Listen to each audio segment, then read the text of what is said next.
శుక్లాంబరధరం విష్ణుం శశివర్ణం చతుర్భుజం ప్రసన్నవదనం ధ్యాయేత్ సర్వవిఘ్నోపశాంతయేత్. గురుర్బ్రహ్మా గురుర్విష్ణుః గురుర్దేవో మహేశ్వరః గురుః సాక్షాత్ పరబ్రహ్మ తస్మై శ్రీగురవే నమః. వ్యాసాయ విష్ణురూపాయ వ్యాసరూపాయ విష్ణవే నమో వై బ్రహ్మనిధయే వాసిష్ఠాయ నమో నమః. కూజంతం రామ రామేతి మధురం మధురాక్షరం ఆరుహ్య కవితాశాఖాం వందే వాల్మీకికోకిలం. శ్రుతిస్మృతిపురాణానాం ఆలయం కరుణాలయం నమామి భగవత్పాదశంకరం లోకశంకరం. వాగర్ధావివ సంపృక్తౌ వాగర్ధప్రతిపత్తయే జగతః పితరౌ వందే పార్వతీపరమేశ్వరౌ. సూక్తిం సమగ్రయతున స్వయమైవ లక్ష్మీః శ్రీరంగరాజమహిషీమధురైః కటాక్షైః. వైదగ్ధ్యవర్ణగుణగుంభనగౌరవైర్యాం కండూలకర్ణకుహరాः కవయోధయంతి. హైమోర్ధ్వపుండ్రమజహన్మకుటం సునాసం మందస్మితం మకరకుండలచారుగండం బింబాధరం బహుళదీర్ఘకృపాకటాక్షం శ్రీవేంకటేశముఖమాత్మని సన్నిధత్తాం. మనోజవం మరుతతుల్యవేగం జితేంద్రియం బుద్ధిమతాం వరిష్టం వాతాత్మజం వనరయూధముఖ్యం శ్రీరామదూతం శిరసా నమామి. ఆపదామపహర్తారం దాతారం సర్వసంపదాం లోకాభిరామం శ్రీరామం భూయో భూయో నమామ్యహం. సింధూరారుణ విగ్రహాం త్రినయనాం మాణిక్యమౌళిస్ఫురత్తారానాయకశేఖరాం స్మితముఖీం ఆపీనవక్షోరుహాం పాణిభ్యాం అళిపూర్ణరత్నచషకం రక్తోత్పలం బిభ్రతీం సౌమ్యాం రత్నఘటస్థరక్తచరణాం ధ్యాయేత్ పరేదంబికాం. హరి ఓం. శ్రీ సద్గురు సాయినాథాయ నమః. దత్తాత్రేయాయ నమః. పరమేశ్వర స్వరూపమైన సభకి నమస్కారం.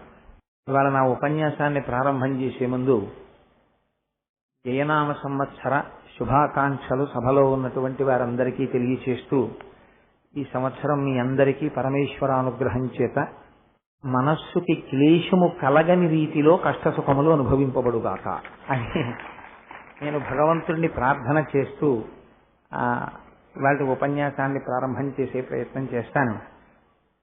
కొవ్వాడ ఒక మహామనీషి యొక్క ప్రయత్నం చేత ఒక దివ్య క్షేత్రముగా భాసిల్లుతోంది. ఎక్కడో కాకినాడకింత దూరంలో ఉన్నటువంటి కొవ్వాడ గ్రామంలో షిరిడీ సాయిబాబా గారి యొక్క మందిర నిర్మాణం చేసి, ఈ మందిరం ఇంత పవిత్రము దేనివల్ల అవుతుంది అంటే నిబద్ధతతో కూడినటువంటి పూజాది కార్యక్రమముల చేత. అంత నిబద్ధతతో కూడినటువంటి పూజాది కార్యక్రమ నిర్వహణము చేసి తానే స్వయంగా ఆ బాబా గారి యొక్క తత్వాన్ని ప్రచారం చెయ్యడం కోసమని అడిగినదే తడవుగా ప్రతి ఇంటికి వెళ్లి ఇప్పటికి 200 సార్లు షిరిడీ సాయిబాబా గారి జీవిత చరిత్ర పారాయణ చేయించినటువంటి గొప్ప నిబద్ధత కలిగినటువంటి వ్యక్తి. ఎవరి పేరు విన్నంత మాత్రం చేత నేను పులకిస్తానో, నేను చాలా గౌరవిస్తానో, చాలా సంతోషిస్తానో అటువంటి వ్యక్తులలో, బహుకొద్ది మంది వ్యక్తులలో మాన్యశ్రీ సుబ్బారావు గారు ఒకరు. అటువంటి సుబ్బారావు గారు ఒకానొకప్పుడు నన్ను అడిగి ఉన్నారు, ఏమయ్యా నువ్వేమైనా గురు చరిత్ర మీద మాట్లాడతావా అని.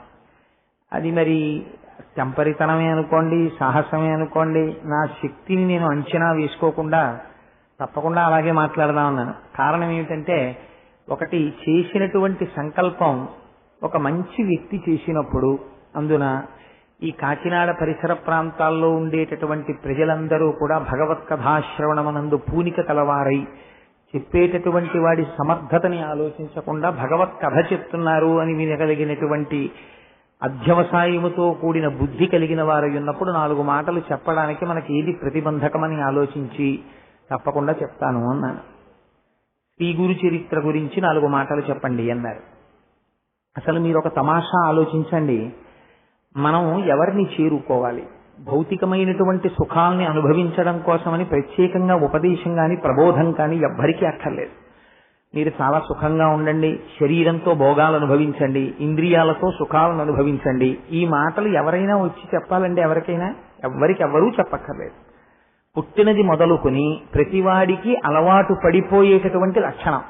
ఈ శరీరంతో ఎంత సుఖాన్ని అనుభవిద్దాం.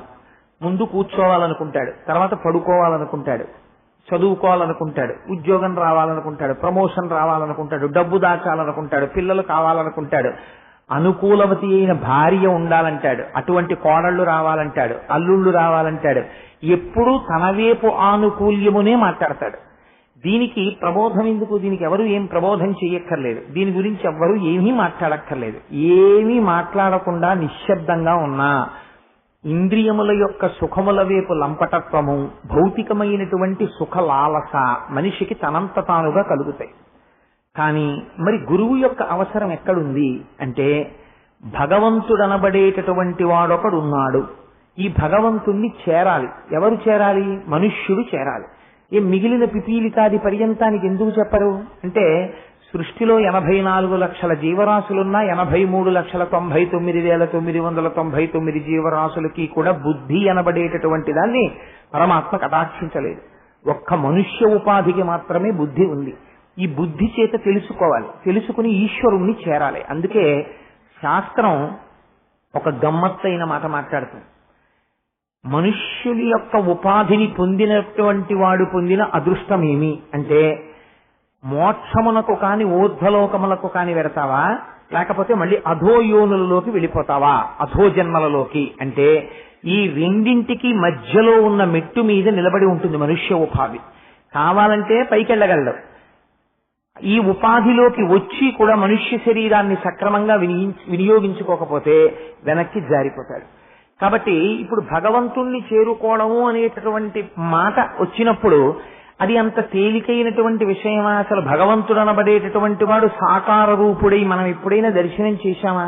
మనం నిర్మోహమాటంగా ఇది ఒక సభ, నేను ఏదో ఉపన్యాసం చెప్తున్నాను అని మీరు అనుకోకండి. కాసేపు మీరు నేను అక్రాస్ ది డైనింగ్ టేబుల్ ఏదో ఒక భోజనం చేస్తూ సరదాగా మాట్లాడుకున్నాం అనుకుని మీరు ఒకసారి ఆలోచన చేయండి. నా తల్లి యందు నాకు ప్రేమ ఎందుచేత అంటే, మా అమ్మగారిని నేను చూశాను, ఆవిడ యొక్క ప్రేమని నేను అనుభవించాను. అందుకని నా తల్లి అంటే నాకు కృతజ్ఞతాభావము, నా తల్లి అంటే నాకు ప్రేమ, నా తండ్రి అంటే నాకు గౌరవము, ఎందుకంటే వారి యొక్క వాత్సల్యమును నేను అనుభవించాను. నా తమ్ముడు అంటే నాకు ప్రీతి, ఎందుకంటే నా తమ్ముడికి నేనంటే ఎంత ప్రేమో నాకు తెలుసు. నా భార్య యందు నాకు అపారమైన ప్రేమ, ఎందుచేత నా గురించి ఎంత పరితపిస్తుందో నాకు తెలుసు. భగవంతుడి గురించి భక్తితో ఉండు. నేను ఎలా ఉంటానండి? నాకేం తెలుసు భగవంతుడి గురించి? ఆయన ఎప్పుడైనా నాకు కనపడ్డా? నేను ఎప్పుడైనా ఆయన్ని చూశానా? లేకపోతే ఆయన చేసిన మేలు ఏదైనా నాకు తెలుసా ప్రత్యక్షంగా? లేదా నాకు ఆయనతో ఏదైనా అనుబంధం ఉందా? ఎలాగ భగవంతుడి మీద ప్రేమ నిలబడమంటే నిలబడుతుంది? ఒక అనుబంధం ఉందనుకోండి, మీరు నిష్పక్షపాతంగా ఆలోచన చేయండి. మనసులో అదేమిటండి శ్రీ గురు చరిత్ర చెప్తానని కోటేశ్వరరావు ఇలా మొదలెట్టారనుకోకండి. కాసేపు అలా మీరు ఆలోచన చేయండి. ఆ కోణంలో అసలు భగవంతుడి గురించి మీకు ప్రేమగా ఉండవలసినటువంటి అవసరం ఏమి? నిజాయితీ అయినటువంటి ఆలోచన చేయండి. అసలు భగవంతుడు ఆల్ రైట్, ఏది భగవంతుడి గురించి మీరు ఆలోచన చేయడానికి, ప్రేమతో ఉండడానికి ఏది భగవంతుడు? ఎవరు భగవంతుడు అంటే? ఆ భగవంతుని యొక్క స్వరూపం ఏమిటి? అసలు ఇలా ఉంటాడు, ఇదే రూపము అని మీరేమైనా చెప్పగలరా? మీరు ఒక కృష్ణుడు అన్నారనుకోండి, మరి రాముడు ఏమవ్వాలి? మీరు లేదు రాముడు కృష్ణుడు అన్నారనుకోండి, శివుడు ఏమవ్వాలి? శివుడు రాముడు అన్నారనుకోండి, దత్తాత్రేయుడు ఏమవ్వాలి? కాబట్టి మరి ఇవన్నీ ఏంటి? ఈ రూపాలన్నీ భగవంతుడే అయితే ఏ రూపాన్ని పట్టుకోవాలి? లేకపోతే ఒక రూపాన్ని పట్టుకుని పూజ చేస్తే అన్ని రూపాలకి పూజ జరిగినట్టు అయిపోతుందా? అసలు భగవంతుడితో మనకి అనుబంధం ఎందుకు కలగాలి? మనకి ఎలా ప్రేమ కలుగుతుంది భగవంతుడి మీద? ఇది భగవంతుడే వచ్చి మాట్లాడితే తప్ప మనకు ఎలా అర్థం అవుతుంది? కాబట్టి అసలు రహస్యం ఎక్కడుందంటే, భగవంతుణ్ణి చేరుకోవడం అనేటటువంటిది చెప్పినంత తేలిక కాదు. ఎందుచేత అంటే, మనస్సుకి ఆలంబనము దొరకదు. నువ్వు చాలా భక్తితో ఉండు అని చెప్పడం తేలిక.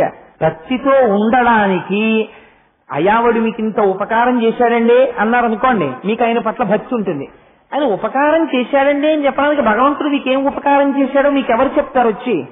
కాబట్టి ఇప్పుడు భగవంతుడు చేసిన ఉపకారం ఏమిటో, మీరు భగవంతుణ్ణి ఎందుకు చేరుకోవాలో, అసలు మీరే భగవంతుడో కాదో ఈ విషయాల్ని సమగ్రముగా చెప్పడంలో తత్తరపాటు లేకుండా ముందు తాను బాగా తెలుసుకున్న దాన్ని సాధికారికముగా అవతల వారికి అయోమయానికి గురి కాకుండా గహనమైన విషయాన్ని చాలా తేలికగా అవతల వారికి అర్థమయ్యేటటువంటి రీతిలో అవతల వారి స్థాయికి దిగి కిందకి వచ్చి మాట్లాడగలిగిన సమర్థుడై, దాని వలన అవతల వారితో తనకి లంపటము కలగకుండా తాను అతీతముగా ఉండి వారికి బోధ చేసి తన స్వస్థత యందు తాను నిలబడగలిగినటువంటి ఒక మహాపురుషుడి యొక్క అవసరం ఉంది జాతికప్పుడు. అప్పుడు గురువు కావాలి. ఈ గురువు ఎక్కడి నుంచి రావాలి? గురువు అన్నవాడు భగవంతుడి కన్నా భిన్నంగా ఎక్కడి నుంచో రావడానికి వీల్లేదు. సమస్త సృష్టి భగవత్ స్వరూపం అయినప్పుడు గురువు ఎక్కడి నుంచి వస్తాడండి? గురువు కూడా భగవంతుడిలోంచే రావాలి. భగవంతుడిలోంచి రావాలి, లేదా భగవంతుడే రావాలి గురువుగా తప్ప వేరొకడెవరో గురువుగా వస్తాను, నేను భగవంతుడు కాదండి, నేను గురువునంతే, నేను మిమ్మల్ని భగవంతుడితో చేరుస్తాను అని పైకి చెప్తాడంతే. కానీ యథార్థమునకు ఆయనే భగవంతుడు గురువు అంటే. అందుకని ఇప్పుడు భగవంతుడితో చేర్చడానికి, భగవంతుడి గురించి మీకు చెప్పడానికి మీరెలా ఉంటారో అలాగే తను కూడా కరచరణాదులతో కదలేటటువంటి వాడే అయి ఉండాలి.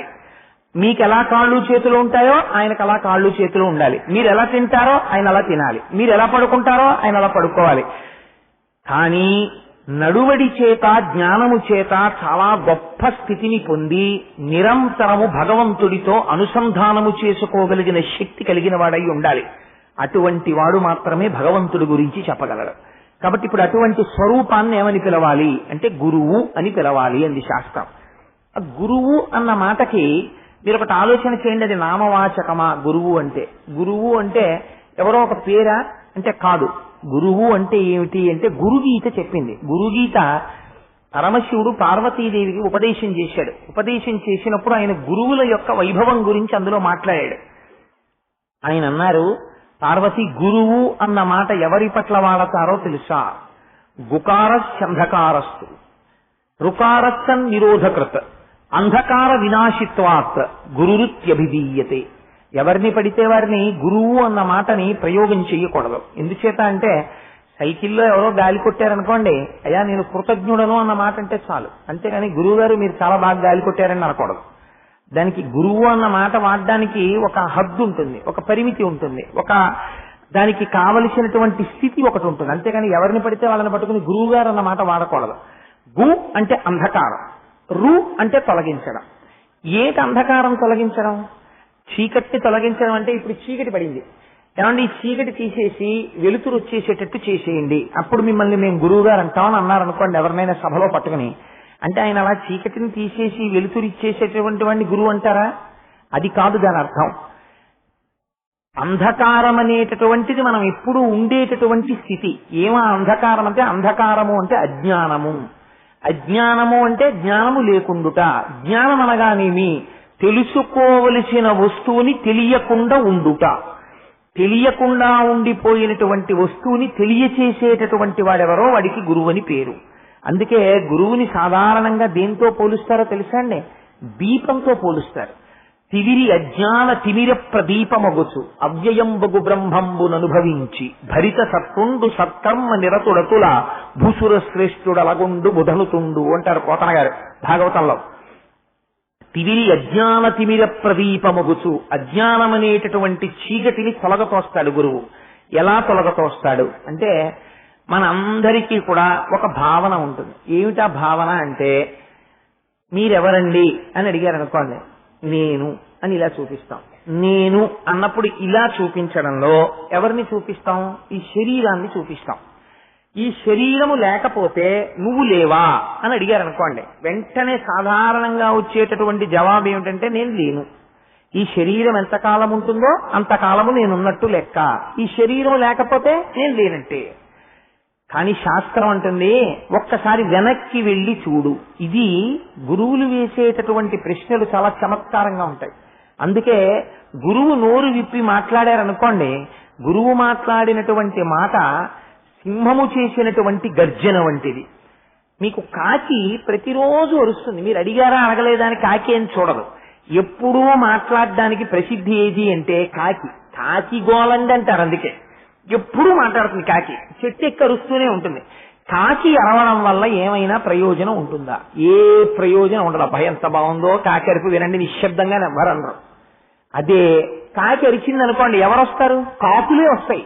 మీకు అది గమ్మత్తు. ఓ కాకి అరిచింది అనుకోండి, ఎవరు రారు, కాకులు వస్తాయి. ఒక సింహం అరిచింది అనుకోండి, ఒక సింహం గర్జన చేసింది అనుకోండి, ఎవ్వరు ఉండరు, అన్ని పారిపోతాయి. ఎందుకనంటే అది సింహం. సింహము గర్జించినంత మాత్రం చేత గర్జన ఎంత దూరం వినపడుతుందో అంత దూరం అన్ని పారిపోతాయి. గురువు అనబడేటటువంటి వాడు నోరు విప్పి మాట్లాడితే కొన్ని కోట్ల జన్మల నుంచి వెంట కరుగుతున్నటువంటి అజ్ఞానం అనేటటువంటి చీకటి విచ్చిపోతుంది. అందుకే అనేక జన్మ సంప్రాప్త కర్మబంధ విదాహినే జ్ఞానానల ప్రభావేన తస్మై శ్రీ గురవే నమః అన్నారు గురుగీతలో. అది ఎలా ఉంటుంది అంటే, ఏది యథార్థమో ఆ యథార్థమును తెలియనీయకుండా దాచిపెడుతుంది. దాన్ని అజ్ఞానం అంటారు. ఇప్పుడు చీకటి ఏం చేస్తుందండి? చీకటి వ్యాపకత్వం కమ్ముకుంటుంది. మీకు ఉన్న వస్తువులు ఏవి కూడా చీకటి పడినప్పుడు, సూర్యాస్తమయం అయిందనుకోండి, ఇంతకు ముందు ఇక్కడ ఏ స్టేజ్ ఉందో ఆ స్టేజే ఉంటుంది, అన్నీ ఇలాగే ఉంటాయి. కానీ చీకటి వ్యాపించేసింది అనుకోండి, మీకు ఒక భయం బయలుదేరుతుంది. ఏమిటా భయం అంటే, ఏమిటో ఇంత చీకటిగా ఉంది, అలా వెళ్ళడమే, అక్కడ ఏముంటుందో అని భయం. కారణం ఏమిటి? చీకటిగా ఉన్న చోట ఉన్న వస్తువు ఉన్నట్టు కనపడదు. ఆ చీకట్లో వెళ్ళిపోతున్నాడు అనుకోండి, ఎప్పుడు వేదాంతంలో ఇదే ఉదాహరణ చెప్తారు. ఓ తాడు అడ్డంగా పడుంది, ఆ తాడు చూస్తాడు, అమ్మో పాము అడ్డంగా పడుంది అనుకుంటాడు. తాటియందు పాముని చూడగానే అజ్ఞానానికి హద్దు లేని స్థితి వస్తుంది. తాడు కదులుతుంది, అమ్మో పాము కదులుతోందంటాడు. అసలు తాడు ఇలా పైకి లేవదు, కానీ వీడి అజ్ఞానము భయము చేత ఏం కనపడుతుందంటే పడగ విప్పినట్టు కనపడుతుంది, బుస కొట్టినట్టు వినపడుతుంది. అమ్మో ఎంత పాము అంటాడు, ఒళ్ళంతా చెమట్లు పట్టేస్తాయి. మీ యొక్క ఆశ్చర్యకరమైన విషయం చూడండి, ఇంత భయపడిపోతున్న వ్యక్తి దగ్గరికి వచ్చి, అయ్యా నువ్వు ఇంత పెద్ద ఉద్యోగం చేస్తున్నావు, నీకు ఇంత డబ్బుంది, నీకు 3 కార్లున్నాయి, నీకు ఇంత పెద్ద పేరుంది, నీకు ఇన్ని బిరుదులున్నాయి అని చెప్పారనుకోండి, ఎదురుగుండా పాము ఉంది అన్న భయం పోతుందా? పోదు. ఎప్పుడు పోతుంది పాము అన్న భయం అంటే, ఆ పక్కింట్లో ఉన్న ఆయన ఏమిటంటే అలా నిల్చున్నారంటాడు, అమ్మో అక్కడ చీకట్లో రోడ్డుకి అడ్డంగా పాము పడుకుందండి అన్నాడు. ఆయన అన్నారు, అలాగా ఇక్కడ ఎప్పుడు పావులు తిరగవే అని ఇంట్లోకి వెళ్లి ఒక టార్చ్ లైట్ పట్టుకొచ్చి గేటు తీసి టార్చ్ లైట్ వేసి చూశారు. అది తాడు. ఇప్పుడు దీపం పడగానే మీకు సత్యము గోచరించింది. సత్యము గోచరించగానే ఇంతకు ముందున్న పాము ఏమైపోయింది? అదృశ్యం అయిపోయింది. పాము పోగానే పావుకి సంబంధించిన భయం ఏమైపోయింది? అదృశ్యం అయిపోయింది. పావుకి సంబంధించిన బుస ఏమైపోయింది? అదృశ్యం అయిపోయింది. పాము లేదు, ఉన్నది తాడే. ఈ సత్యము తెలియాలి. ఈ సత్యము తెలియాలంటే ఎలా తెలుస్తుంది? దీపం వల్లే తెలుస్తుంది. దీపం లేకుండా మీరు ఎన్ని పట్టుకొచ్చినా తెలియదు. దీపం ఉంటే తెలిసిపోతుంది. దీన్ని రజ్జు సర్పభ్రాంతి అంటారు. బ్రహ్మము కనపడదు, జగత్తు కనపడుతుంది. ఈ జగత్తు కనపడుతున్నది సత్యం కాదురా, బ్రహ్మం సత్యం చెప్పాలి. ఎలా? ఎవరు చెప్పాలి? బ్రహ్మమును తెలుసుకున్నవాడు చెప్పాలి. అందుకని గురువు చెప్తాడు. ఆ గురువు చెప్తే అజ్ఞానం పోతుంది. అజ్ఞానమును పోగొట్టి జ్ఞానం అనేటటువంటి వెలుతురుని ప్రసరింపచేసి సత్యమును ఆవిష్కరించగలిగిన వాడెవరో ఆయనకి గురువు అని పేరు. అటువంటి గురువు భగవంతుడే గురువుగా రావడం ప్రారంభం చేశాడు. ఎక్కడ ప్రారంభం చేశాడు అన్నారు. అందుకే మీరు ఎప్పుడైనా చూడండి, పరంపరలు 2 ఉంటాయి. 2 పరంపరలలో మనం వివాహం చేసుకునేటప్పుడు స్నాతకము అని ఒక ఉత్సవాన్ని చేస్తారు. అందులో ఒక మాట చెప్తారు, నువ్వు ఈ తంతువుని తెంపవద్దు అని ఒక మాట చెప్తారు. తంతువుని తెంపవద్దు అంటే వివాహం చేసుకోకుండా ఉండకూడదు, పురుషుడు కానీ స్త్రీ కానీ. ఎందుచేత అంటే జన్మతః ఒక రుణం ఉంటుంది. ఏమిటా రుణం? తాను ఇతపూర్వము ఎవరికి జన్మించాడో అలా తాను కూడా వేరొక వ్యక్తికి జన్మనివ్వాలి. అందుకని ఈ తంతువుని తెంపవద్దు, కొనసాగాలి. వంశము కొనసాగింది, నా తర్వాత కొడుకు, కొడుకు తర్వాత మనవడు, అలా 2 తరాలు 3 తరాలు చూడాలి. వంశము వృద్ధిలోకి రావాలి. అలా ఇంకొకటి కూడా ఉంటుంది, వృద్ధిలోకి వెళ్ళవలసింది, ఆగిపోకూడనిది. అదేమిటో తెలుసా అండి? గురు పరంపర. గురు పరంపర మనం చెప్తాం, సదాశివ సమారంభాం శంకరాచార్య మధ్యమాం అస్మదాచార్య పర్యంతాం వందే గురు పరంపరాం అంటాం. ఎంత పెద్ద లిస్ట్ ఉందో మధ్యలో, ఎంతమంది గురువులున్నారో, కానీ మొదలు చెప్తాం, మధ్య చెప్తాం, ఇప్పుడున్న గురువు చెప్తాం. సదాశివ సమారంభాం, పరమశివుడే మొట్టమొదటి గురువు లోకమునకు దక్షిణామూర్తిగా. శంకరాచార్య మధ్యమాం, ఆదిశంకరులు మధ్యలో ఉన్నారు. అస్మదాచార్య పర్యంతాం, ఇప్పుడు మాకు గురువు గారు ఉన్నారు, బ్రహ్మశ్రీ మల్లంపల్లి అమరేశ్వర ప్రసాద్ గారు. ఆ గురువు గారి వరకు అస్మదాచార్య పర్యంతాం వందే గురు పరంపరాం. ఈ గురు పరంపరకంతటికీ నేను నమస్కరించుతున్నాను. ఇప్పుడు ఆ సదాశివుడు ఎన్ని రూపాల్లో వచ్చినట్టు? మా గురువు గారి వరకు అది సదాశివ స్వరూపమే. అజ్ఞానమును తొలగొట్టడానికి ఒక దీపం వేరొక దీపాన్ని వెలిగించినట్టుగా ఈ పరంపర అలా కొనసాగి వస్తోంది. లేదా నారాయణ సమారంభాం వ్యాస శంకర మధ్యమాం అస్మదాచార్య పర్యంతాం వందే గురు పరంపరాం. శ్రీమన్నారాయణుడితో మొదలుపెట్టి వ్యాస శంకరుల్ని మధ్యలో పెట్టి మా గురువుల వరకు ఈ పరంపర కొనసాగుతున్నది.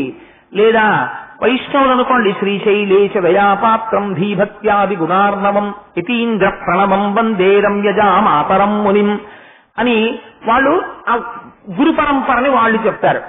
ప్రతివారు కూడా పరంపరగా వస్తున్నటువంటి గురువుల యొక్క ఆ పరంపరని తలుచుకుని నమస్కారం చేస్తారు. అది ఒక చోట ఆగిపోయేది కాదు. గురు పరంపర ఆగిపోయింది అనుకోండి, అక్కడతో ఇంకా వెలుతురు అనేది ఆగిపోతుంది. సూర్యోదయం అనేటటువంటిది ఒక రోజు అయి బట్టలన్నీ ఆరేసేస్తున్నామండి, బట్టల గుమ్మిలో ఇంకేం మాసు బట్టలు లేవు మాకు ఉతుక్కోవలసినవి, సూర్యుడు వస్తే ఎంత రాకపోతే ఎంత అండి అనకూడదు. ప్రతిరోజు సూర్యోదయం అవ్వాలి, ప్రతిరోజు సూర్యుడు కనపడాలి. గురువులు కూడా మాకు మంచి గురువు ఈ తరంలో దొరికేశారండి, ఇంకా గురువులు ఉంటే ఎంత ఊడిపోతే ఎంత అనకూడదు. గురు పరంపర అలా కొనసాగుతూనే ఉండాలి. మీరు చూడండి, అందుకే చాలా చిత్రంగా ఉంటుంది. వర్షము ఎక్కడి నుంచో మేఘం తీసుకొచ్చి వర్షాన్ని కురుస్తుంది. మేఘం ఎంతసేపు కురుస్తుందండి? తాను వెలవెలపోయేంత వరకే కురుస్తుంది. మేఘం తనలో ఉన్న నీటినంతటిని వర్షించేసి దూదిపింజైపోయి మేఘం వెళ్ళిపోతుంది.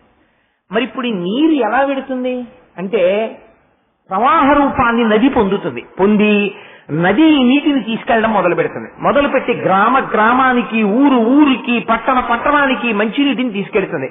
అలా గురు పరంపర కూడా అలా నడుస్తూనే వెడుతుంటుంది.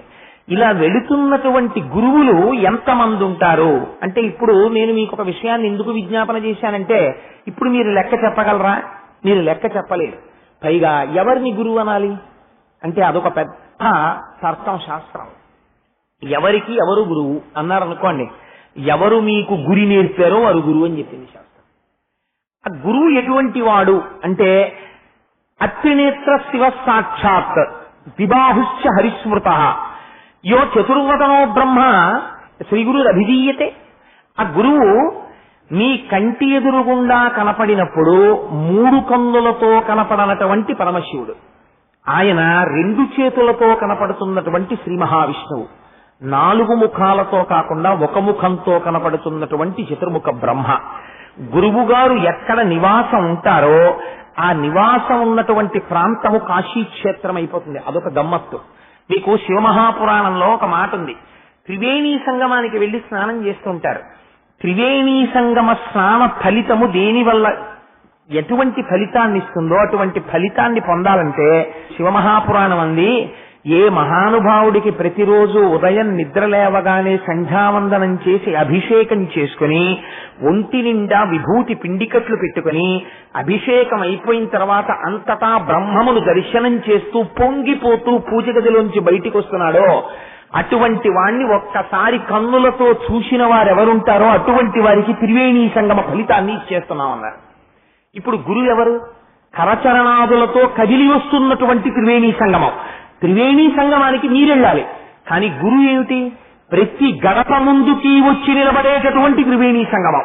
ఆ గురువు కాలు పెట్టారనుకోండి మీ ఇంట్లోకి కాశీ వచ్చినట్టు, గురువు కాలు పెట్టారనుకోండి గంగానది మీ ఇంటికి వచ్చినట్టు. ఆ గురువు కొంత పదార్థాన్ని తిని విడిచిపెట్టారనుకోండి అది కాశీ విశ్వేశ్వరుడు తినగా మిగిలినటువంటి శేషమైనట్టు. కాబట్టి ఇప్పుడు ఏమైంది? ఆయన తిని విడిచిపెట్టినటువంటి పదార్థం అంటే విస్తట్లోనే విడిచిపెట్టక్కర్లేదు. మీ ఇంట్లో కొంత వంట చేశారు, ఇంటికి ఒక గురుస్వరూపం అతిథిగా వచ్చారు, వారికి మీరు భోజనాన్ని వడ్డించారు, వారు దేవతార్చన చేసి వెళ్లిపోయారు. ఇప్పుడు వారు తినగా మిగిలినటువంటి పదార్థం ఏదైతే ఉందో దాన్నంతటినీ కూడా గురుశేషము అని పిలుస్తారు. ఆ గురుశేషము తినడం కోసమని వెళతారు, ఎందుకంటే అది మహత్తరమైనటువంటిది, సమస్త ఐశ్వర్య కారకము. అందుకే సాధారణంగా మన ఇంటికి ఎవరైనా మహాత్ములైనటువంటి వారు ఏదో కాస్త భిక్ష తీసుకోవడానికో పలహారం తీసుకోవడానికో వచ్చారనుకోండి, అప్పుడు వారిని ఒక్కరినే ఎప్పుడూ పిలవకూడదు. వారితో పాటుగా అటువంటి ప్రసాదమును పొందడానికి యోగ్యులైన వారు దాన్ని కేవలం అన్నం కింద చూడరు, ప్రసాదం కింద చూసే మర్యాద తెలుసున్న వారన్న వారిని కొంతమందిని పిలుస్తారు. పిలిచి అయ్యా మీరు కూడా వచ్చి ప్రసాదం తీసుకోండి అంటారు. ఆ గురువులు తినగా మిగిలిపోయిన పదార్థం ఉంటుంది వంటింట్లో, అది గురుశేషము అంటారు. అది తినడం వల్ల జ్ఞానము ప్రకాశిస్తుంది. బుద్ధి కలుగుతుంది, ఐశ్వర్యము కలుగుతుంది. కాబట్టి ఇప్పుడు గురువు ఎటువంటి వాడు అంటే ఆ గురువు సాక్షాత్ విశ్వేశ్వరుడై ఉన్నాడు. అందుకే గురుగీతలో శంకరుడు ఒక ఆశ్చర్యకరమైన మాట చెప్పాడు. పార్వతి చాలా మంది తెలియక కాశీక్షేత్రానికి వచ్చిన దర్శనం చేసుకుంటూ ఉంటారు. అసలు నిజంగా కాశీక్షేత్రం అనేటటువంటిది కేవలం ఉత్తర భారతదేశంలో ఉంది అని అనుకుంటారు. సత్యమే, నేను కాదంటలేదు. కానీ అసలు నిజమైన కాశీక్షేత్రాలన్నీ ఎక్కడున్నాయో నీకు తెలుసా అని అడిగాడు ఆయన. అడిగి ఒక చిత్రమైనటువంటి మాట చెప్పాడు. గురువు ఏ ప్రాంతమునందు నివాసం ఉంటున్నాడో ఆయన ఎక్కువగా నివాసం ఉన్న చోట తిరుగుతూ ఉంటాడు. ఆయన ఎక్కడ తిరుగుతున్నాడో ఆయన తిరిగినటువంటి ప్రాంతము హద్దులుంటాయి. ఆయన ఏదో ఇక్కడి నుంచి ఇక్కడికి తప్పకుండా తిరుగుతాడు, ఆ ఇల్లు అక్కడ ఉంది కాబట్టి. అది వారణ అషి అన్న 2 ఒడ్ల మధ్యలో ఉన్నటువంటి కాశీ క్షేత్రం అయిపోతుంది. ఆ గురువు నివాసం ఉన్న చోట ఎవరెవరు నివాసం ఉంటున్నారో ఆయన తిరిగిన చోట వారందరికీ కాశీ పట్టణంలో నివాసం ఉన్న ఫలితం నేను ఇస్తున్నాను సుమా అన్నాడు. ఎంత చిత్రం చూడండి. ఒక్కొక్కసారి మనకు తెలియదు. ఒక్కొక్క మహాత్ముడు ఉన్నటువంటి చోట మనం ఉంటాం. మనం ఉన్నన్నాళ్ళు ఈశ్వరుడు ఏ ఫలితం వేస్తాడో తెలుసా అండి? మీరు కాశీ క్షేత్రంలో ఉన్న ఫలితం వేసేస్తాడు. గంగ ఎక్కడి నుంచి వస్తుందో తెలుసా? ఆయన అన్నారు, గురువు యొక్క చరణ తీర్థముందే గురువు గారి యొక్క కాళ్ళు కడిగినప్పుడు వచ్చినటువంటి నీరు సహజముగా గంగగా మారిపోతుంది. ఆ నీటిని తల మీద చల్లుకుంటే వాడు ఆ రోజున గంగా స్నానము చేసిన ఫలితాన్ని ఇచ్చేస్తాం. ఇంకా ఆశ్చర్యకరమైన విషయం చెప్పనా? నేను మాట్లాడను, దర్శనమిస్తానంతే. కానీ నేను మాట్లాడాలనుకున్నప్పుడు నిజంగా కాశీక్షేత్రంలో మాట్లాడితే అది సంచలనం అయిపోతుంది. కానీ నేను మాట్లాడేది ఎక్కడ మాట్లాడతానో తెలుసా? అటువంటి గురువులున్న చోట గురువులు మాట్లాడతారు. వారి మాట నా మాటగా ఉంటుంది. నేనేది మాట్లాడతానో అది గురువులతో మాట్లాడిస్తాను. అందుకని వారి మాటలు నా మాటలే. అందుకని గురువులు ఉన్న ప్రదేశములు ఏవో అవి కాశీక్షేత్రములు అని చెప్పాడు మహానుభావుడు. కాబట్టి ఆ గురువు ఎంత గొప్పవాడు అన్నది మీరు ఒక్కసారి ఆలోచించండి.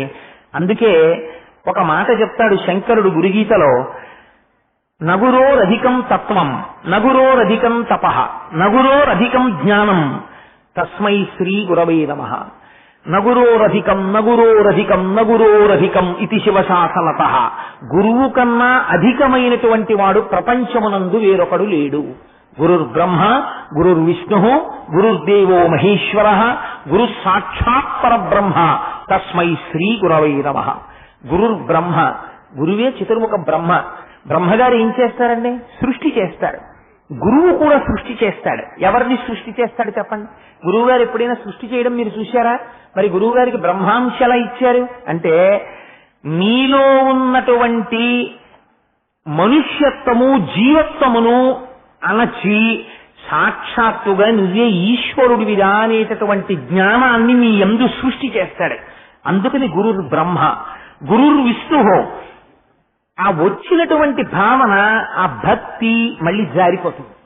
జారిపోకుండా ఉండాలంటే గురువు గారి మాటలు మళ్ళీ మళ్ళీ మళ్ళీ మళ్ళీ పడుతూ ఉండాలి.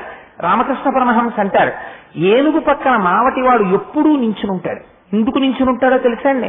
ఈ ఏనుగు వదిలేసి మావటి వెళ్ళిపోకూడదా? వెళ్ళడు. ఏనుక్కో లక్షణం ఉంటుంది. దాని ఏనుగు తొండం ఎప్పుడూ నిశ్చలంగా ఉండదు, అది కదుపుతూనే ఉంటుంది తొండాన్ని. ఈ కదపడంలో దానికి ఉన్న గమ్మత్తు ఏమిటో తెలుసా అండి? ఇలా ఆ తొండం పెట్టి వాసన చూస్తుంది, ఆ వస్తువు ఏదో ఇలా లాగుతుంది, లేకపోతే ఓ అరటిపండు తొక్క పోగేస్తుంది, ఇలా వెళ్ళిపోతూ ఆ చెట్టు కొమ్మట్టుకు విరిచేస్తుంది, ఇలా వెళ్ళిపోతూ ఓ పువ్వు లాగేస్తుంది. ఇన్ని పనులు చేస్తుంటే పక్కన ఉన్న మావటి ఏనుగు యొక్క బరువులో ఎన్నో వంతుంటాడండి మావటి.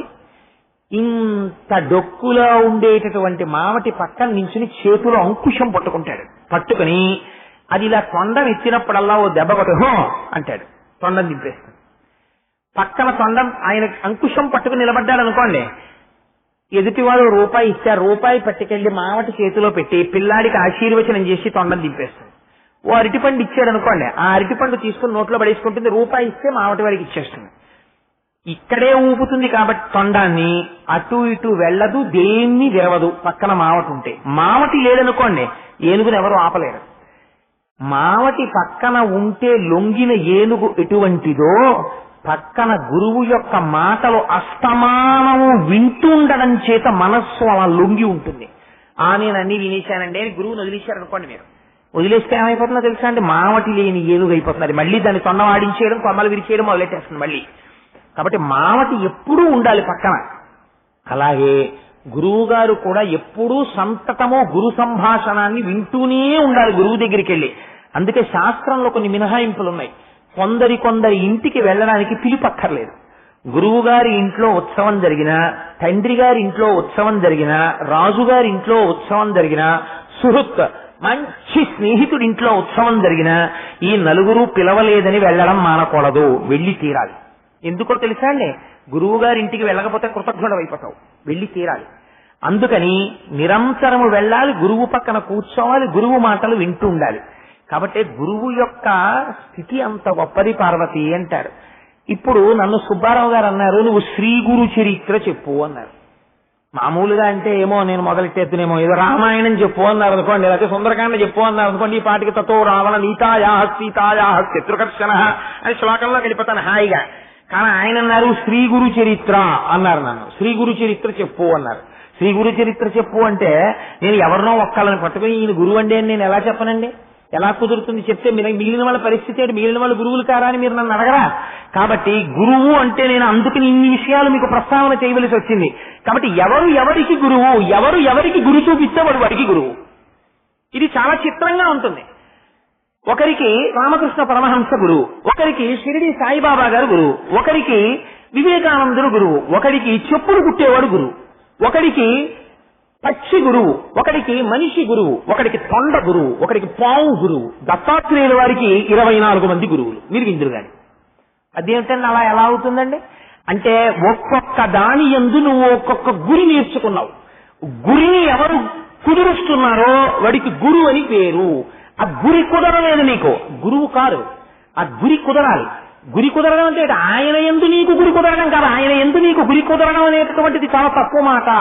రమణ మహర్షి చాలా ఉద్రేకం చెందిన సంఘటన దీని యందే. నీకు గురి కుదరడం ఏంటి గురువు యందు?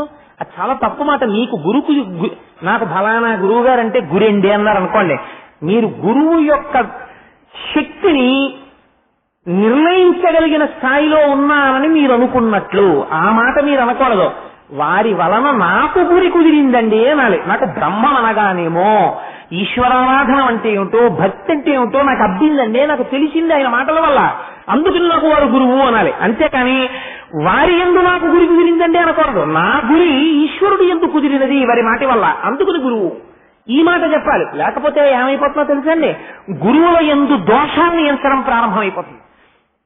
ఇది రామకృష్ణ పరమహంస గొప్పవారా, రామకృష్ణ పరమహంస కన్నా రమణ మహర్షి గొప్పవారా, రమణ మహర్షి గొప్పవారా, చంద్రశేఖర పరమాచార్య స్వామి గొప్పవారా? ఇందులో నువ్వేమైపోతావంటే తెలియకుండా ఒక అయోమయంలో ప్రవేశిస్తావు.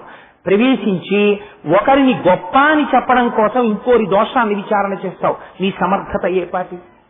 ఇప్పుడు నువ్వేం చేస్తున్నావు? గురువుల మీద నువ్వు ఏదో చెప్పబోయి నువ్వే ఒక అగాధంలో పడిపోయి భయంకరమైన పాపాన్ని మూట కడుతున్నావు. గురువు ఎంత గొప్పవాడో గురువు వల్ల వచ్చే ప్రమాదం కూడా అంత గొప్పది. ఎందుకో తెలుసా అండి, నేను ఒక విషయాన్ని మీకు నిర్దాక్షిణ్యంగా చెప్తాను. సమర్థుడు కాని గురువు చేతిలో పడిన శిష్యుడి జన్మ నాశనం అయిపోతుంది. 1. 2, గురువు పొరపాట్న గురువు పట్ల నింద చేశారనుకోండి, ఏమైపోతుందో తెలుసా అండి, దాన్ని ఈశ్వరుడు కూడా ఇంకా తీయలేడు. గురువు పట్ల చేసినటువంటి నింద ఎంత దారుణం అయిపోతుందంటే కొన్ని కోట్ల జన్మల పాటు దాన్ని అనుభవించవలసినదే. దాని నుంచి తీయగలిగిన వాడు ఎవ్వరూ ఉండరు. అందుకే మనకి శాస్త్రంలో పెద్ద దోషాలేవి అంటే 3 చెప్తారు. ఏమిటా 3 దోషాలు అంటే భగవదపచారము, భగవంతుడి పట్ల అపచారం చేయడం. ఎలా చేస్తావు అంటే, నేను సభాముఖంగా చెప్పచ్చో లేదో నాకు తెలియదు, కానీ కొంతమంది మాట అంటారు, మాకు బిడ్డలు కలగలేదండి అంటుంటారు. బిడ్డలు కలగకపోవడానికి ఆ ప్రతిబంధకం ఎక్కడొస్తుందో తెలుసా అండి? పూజ యందు, భగవద్ ఆరాధన యందు, దేవాలయముల యందు చేసినటువంటి దోషం కట్టి కుడిపి పిల్లలు కలగకుండా అడ్డుకుంటుంది ఒక్కొక్కసారి. మీకు నేను అలా ఎక్కడ కలిగిందో చూపిస్తాను రఘువంశ కావ్యంలో. కాబట్టి భగవదపచారము, దేవాలయానికి వెళ్లి దేవుడికి వ్యతిరేకంగా మాట్లాడడం, దేవాలయానికి వెళ్లి గోడల కానుకుని కూర్చోవడం, స్తంభాల కానుకుని కూర్చోవడం, దేవాలయాలకు వెళ్ళి భగవంతుడికో భక్తులకో పెద్దలకో వ్యతిరేకంగా మాట్లాడడం, ఇవి భగవదపచారాలు. తెలిసో తెలియకో మాట్లాడినంత మాత్రం చేత అపచారం అవుతుంది. కానీ మీరు ఇది తప్పు అని తెలుసుకుని క్షంతవ్యో మే పరాధ శివ శివ శంభో మహాదేవ శంభో అన్నారనుకోండి, అయ్యా నాకు తప్పు అయిపోయింది ఈశ్వర, ఇవాళ నేను ఇలా చేశాను అన్నారనుకోండి, క్షమించేస్తాడు. రెండోది ఉంటుంది భాగవతపచారము. భగవంతుణ్ణి నమ్ముకున్న భక్తులు ఉంటారు, వాళ్ళ పట్ల మీరు అపచారం చేశారనుకోండి, భగవంతుడు క్షమించాడు. మళ్ళీ ఎవరు క్షమించాలి? మళ్ళీ భాగవతులే క్షమించాలి, భక్తులు క్షమించాలి తప్ప భగవంతుడు వచ్చి జోక్యం చేసుకోడు. అంబరీషుడి విషయంలో ఏమైంది? దూర్వాసుణ్ణి దుర్వాసో మహర్షిని శ్రీ మహావిష్ణువు రక్షించలేదు, వెళ్ళి అంబరీషుడి కాళ్ళ మీదే పడమన్నాడు. అందుకని భాగవతపచారము కట్టి కుడిపేస్తుంది. మూడోదేది అసహ్యాపచారము. ఇది ఎవ్వరూ చెయ్యకూడనటువంటి అపచారం. అసహ్యాపచారం అంటే ఏంటో తెలుసా అండి? గురువుల పట్ల చేసేటటువంటి అపచారం. అది ఒక జన్మ కాదు, కొన్ని కోట్ల జన్మలు పట్టుకు పీడించేస్తుంది. దీన్ని ఈశ్వరుడు కాదు కదా ఎవ్వరూ తీయలేరు. మళ్ళీ గురువులు అనుగ్రహిస్తే ఏమైనా తీరుతుందో తీరదో దాని గురించి నేనేమి వ్యాఖ్యానం చెయ్యను. అందుకని గురువు పట్ల మాత్రం ఎన్నడూ అపచారము చేయవద్దు అని శాస్త్రం హెచ్చరిక చేస్తుంది. అంత గురువుకి చేసిన ఉపకారం ఎంత గొప్పదో గురువుకి చేసిన అపకారం కూడా అంత ప్రమాదకరమైంది. గురువు జోలికి వెళ్ళకూడదు ఎప్పుడు కూడా. అందుచేత అంత మహత్తరమైనటువంటి గురువు ఏ రూపంలో ఉంటాడు, ఎవరికి ఏ రూపంలో గురి కుదురుస్తున్నాడో ఆయన వారికి గురువు అయి ఉన్నాడు. ఈ గురువు ఎక్కడుంటాడు? గురువు అనేటటువంటి వాడు హఠాత్తుగా ఎక్కడి నుంచో ఊడిపడి భగవంతుడు ఆయన నుదిటి మీదో లేకపోతే ఆయనకి ఎక్కడో గురువు అని ముద్రేసి పంపిస్తాడా అంటే, గురువు అనబడేటటువంటి వాడు అలా మీకు ఎక్కడా కనపడడు. గురువు ఎక్కడ దొరుకుతాడు అంటే రమణ మహర్షి ఒక అద్భుతమైన మాట చెప్తారు. సాలగ్రామాలు ఎక్కడ దొరుకుతాయండి? మీరు రాళ్లల్లోనే సాలగ్రామం ఉంటుంది. రాళ్లల్లోనే ఉన్నటువంటి సాలగ్రామాన్ని పట్టుకోవడానికి రాళ్లన్నీ ఇలా ఇలా ఇలా ఇలా తీసేస్తే సాలగ్రామం దొరుకుతుంది. ఇప్పుడు ఈ రాళ్లల్లో దొరికిన సాలగ్రామాన్ని ఏం చేస్తారు? తీసుకొచ్చి అభిషేకం చేస్తారు. గురువు ఎక్కడ ఉంటాడు? మీలాగే సంసార మండలంలోనే ఉంటాడు, ఏమీ తెలియని వెళ్ళాగే. కానీ మీరు జాగ్రత్తగా పరిశీలన చేసి చూస్తే మీ మనస్సు ఎవరి వాక్తనబడేటటువంటి అగ్నిహోత్రము చేత భగవంతుడి వైపుకి తిరిగేటట్టుగా ఉపకరిస్తోందో ఆయన గురువై ఉన్నాడు. కాబట్టి ఇప్పుడు గురువు ఎక్కడున్నాడు? రాళ్లల్లో సాలగ్రామం ఉన్నట్టే మీతో కలిసే గురువు ఉన్నాడు. కాబట్టి ఎవరికి ఎవరు గురువు? ఎంతమంది గురువుల పేర్లు నువ్వు చెప్తావు? చెప్పలేవు. కాబట్టి ఇప్పుడు ఎవరా గురువు అంటే ఆ గురువు ఎవరికి ఎవరు గురువో నువ్వేం చెప్పగలవు? నువ్వు చెప్పలేవు. కాబట్టి ఒక్కటే మాట చెప్పేస్తారంతే. సదాశివ సమారంభాం శంకరాచార్య మధ్యమాం అస్మదాచార్య పర్యంతాం వందే గురు పరంపరాం. పరంపరాగతంగా ఇలా వెళ్ళిపోతున్నటువంటి ఈ గురువులలో మొదటి వాణ్ణి చెప్పగలను, మధ్యలో వాణ్ణి చెప్పగలను, ఇప్పటి వరకు నా కంటికి కనపడి నాకు గురి కుదిర్చినటువంటి వాణ్ణి చెప్పగలను తప్ప మధ్యలో ఎవరెవరున్నారు ఎంతమంది ఉన్నారు నీ చెప్పలేను, నా వల్ల కాదది. అందుకని కాబట్టి గురు చరిత్ర, చరిత్ర అంటే వెనక్కి వెళ్ళుట. చరిత్ర అంటే ఏమన్నా మీ చరిత్ర ఏమిటండి అని అడిగారు అనుకోండి, ఏం చెప్పాలి? మీ వెనక విషయాలు చెప్పాలి. వెనక్కి వెళ్ళండి. గురువుల చరిత్రకి వెనక్కి వెడితే మీరు ఎక్కడ ప్రారంభం అవుతుంది గురువు యొక్క చరిత్ర? భగవంతుడి దగ్గర ప్రారంభం అవుతుంది. భగవంతుడే గురువుగా రావడం ప్రారంభం చేస్తాడు. భగవంతుడు ఒకటి బాగా జ్ఞాపకం పెట్టుకోండి, పరమేశ్వరుడు రాక్షస సంహారం చెయ్యడం కోసం వచ్చేటటువంటి అవతారం చాలా తేలికైనటువంటి అవతారం. రాక్షస సంహారం చేసి వెళ్ళిపోతాడు ఆయన. కానీ ఆయన చాలా కష్టపడవలసి వచ్చేటటువంటి అవతారం ఏదో తెలుసా అండి? గురువుగా వచ్చినప్పుడే. ఎందుకంటే ఒకరు కాదు, ఇద్దరు కాదు, కొన్ని కోట్ల మందిని తరింప చెయ్యాలి ఆ అవతారంలో. పైగా ఆయన చెప్పిన మాటలు కొన్ని తరాలు తరాలు తరాలు వరకు అవి ఆణిముత్యాలై వారిని ఉద్ధరించగలిగేవై ఉండాలి. అలాంటి మాటలు చెప్పగలుగుతాడు గురువు. కాబట్టి గురువు కారణ జన్ముడు. కాబట్టి అటువంటి గురువు భగవంతుని నుంచే ప్రారంభం అవుతుంది. చరిత్ర వెనక్కి వెడితే భగవంతుడే గురువుగా ఆవిర్భవిస్తాడు. ఆవిర్భవించి మీ కంటికి ఈ రోజున కనపడుతున్న గురువు వరకు ఆ పరంపర కొనసాగుతూనే ఉన్నది. మీ వంశం ఎక్కడ ప్రారంభమైంది అని అడిగారు అనుకోండి, ఏమండి మీ వంశ చరిత్ర చెప్పండి అని నన్ను అడిగారు అనుకోండి, ఒక ఉదాహరణకు చెప్తున్నాను, నేనేం చెప్పాలి? ఏమండి మాది ఆత్రేయస గోత్రం, కాబట్టి మేము ఆత్రేయులం, కాబట్టి మేము అత్రి మహర్షి మా సంతానానికి మొట్టమొదటి వాడు. అత్రి మహర్షి యొక్క సంతానంతో మా వంశము ప్రారంభమైంది. ఇప్పుడు మధ్యలో ఎవరిని చెప్పాలి? అత్రి మహర్షి దగ్గర నుంచి నాకు జ్ఞాపకం ఉంటారా? నా తాతలు ముత్తాతలు ముత్తాతలు ముత్తాతలు ఎంతమంది ఉన్నారో వాళ్ళందరూ నాకు జ్ఞాపకమా? కాబట్టి ఏం చెప్తాను, వంశంలో మళ్ళీ అత్రి మహర్షి తర్వాత అంతగా మా వంశానికి పేరు ప్రఖ్యాతులు తెచ్చినటువంటి ఒక మహాపురుషుడు ఒక ఆయన ఉంటాడు. ఇప్పుడు నేను చెప్తే షార్ట్కట్స్ అవుతాయి, అందుకని ఆయన పేరు చెప్తాం. మా వంశంలో ఫలానా మహానుభావుడు జన్మించాడండి. ఆయన శరీరాన్ని విడిచిపెట్టేస్తున్నానని తెలిసి గుండెపోటు వచ్చి ఒళ్ళంతా చెమటలు పడుతుంటే నేను వెళ్లే సమయం ఆసన్నం అయిపోయింది, ఎవరు కంగారు పడకండి అని చెప్పి దక్షిణాభిముఖుడై గబగబగబా నూతి దగ్గరికి వెళ్లి స్నానం చేసి వచ్చేసి మీరెవ్వరూ బెంగ పెట్టుకోకండి అని భార్యని పిలిచి చెప్పి ఆయన ఒక్కడే కూర్చుని పంచాక్షరి మహామంత్ర జపం చేసుకుంటూ కూర్చున్నవాడు కూర్చున్నట్టు పద్మాసనంతోనే వెళ్లిపోయారు. పరమ తేజోమూర్తిగా ఆయన వెళ్ళిపోతే ఆయన్ని అలాగే పద్మాసనంలోనే కూర్చోబెట్టి తీసుకుని వెళ్ళిపోయారు రుద్రభూమికి. అటువంటి వారు మా వంశంలో ఫలానా వారు ఉన్నారు. సదాశివ సమారంభం అలా అత్రి మహర్షితో ప్రారంభమై అటువంటి మహాపురుషులతో ఇవాళ అటువంటి వంశానికి నేను గౌరవం తెచ్చానో లేదో నాకు తెలియదు, కానీ అటువంటి వంశంలో పుట్టి నేను కృతార్థుడనైనాను అని నా వరకు వంశీ చరిత్ర చెప్పుకుంటాం. అలా గురువుల యొక్క చరిత్ర కూడా వస్తోంది. నాది ఆత్రేయస గోత్రం, మీరెందరో గోత్రీకులు ఉండొచ్చు, మీ అందరికీ గోత్రానికి ఋషులు ఉంటారు, ప్రతి గోత్రానికి ఋషులు ఉంటారు, ప్రతి గోత్రానికి వంశీ చరిత్ర ఉంటుంది. అలా ప్రతి వారికి కూడా గురువుకి పరంపరాగతమైనటువంటి చరిత్ర ఉంటుంది. ఇది ఎక్కడ ప్రారంభమైంది? భగవంతుడి దగ్గరే ప్రారంభమైంది. మధ్యలో మహానుభావుడు ఉన్నాడు. కాబట్టి గురువు అనేటటువంటిది ఒక నామవాచకమా, ఒక పేరా కాదు, సర్వనామము. అది ఎవరు గురుత్వాన్ని పొందితే వాళ్ళ పేరు పక్కగా గురు శబ్దం వెళ్ళిపోతుంది. ఇప్పుడు మీరు గమ్మత్తు చూడండి, గురువు అటువంటి వాడైతే మరి గురువుకి పేరు ముందు శ్రీకారం ఎందుకు పెట్టారండి? సుబ్బారావు గారు టాపిక్ ఇచ్చేటప్పుడు ఏమైనా నాకు సామాన్యంగా ఇచ్చారా? శ్రీ గురు చరిత్ర చెప్పు అన్నారు. శ్రీ గురు చరిత్ర. ఇప్పుడు నేను గురు శబ్దం గురించి ఏదో కొంత లఘువుగా వ్యాఖ్యానం చేశాను. చరిత్ర అంటే వెనక్కి వెడితే భగవంతుడి దగ్గర ప్రారంభము అన్నాను. సరే, పరంపర కొన్ని మాటలు చెప్పాను.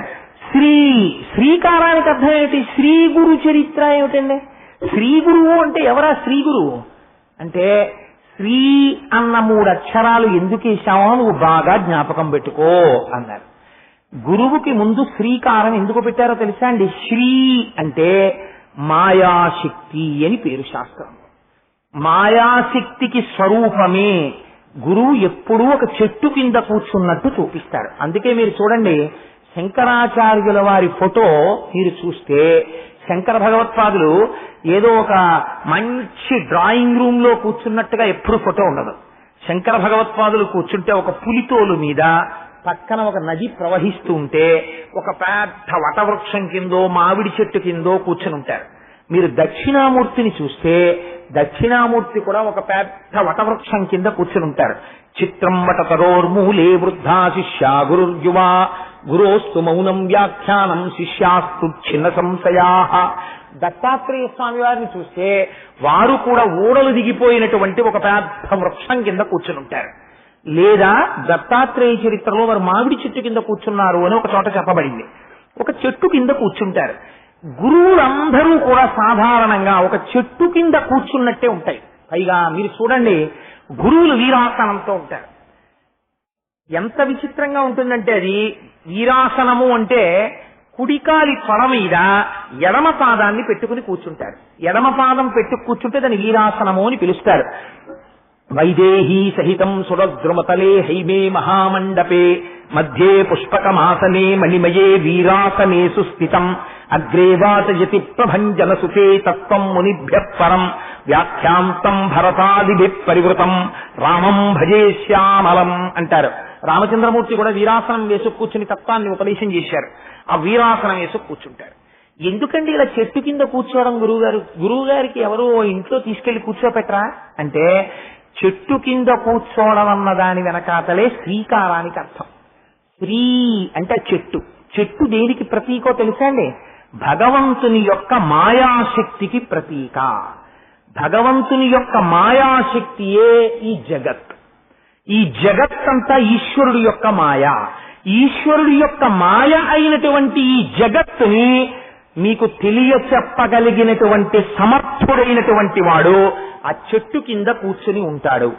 అందుకని మాయని తరింపచేయగలిగిన వాడెవరో, మాయని దాటించగలిగిన వాడెవరో, ఎవడు మీకు తత్వోపదేశము చెయ్యగలరో అటువంటి వాడు శ్రీ, మాయాశక్తిని దాటిస్తాడు.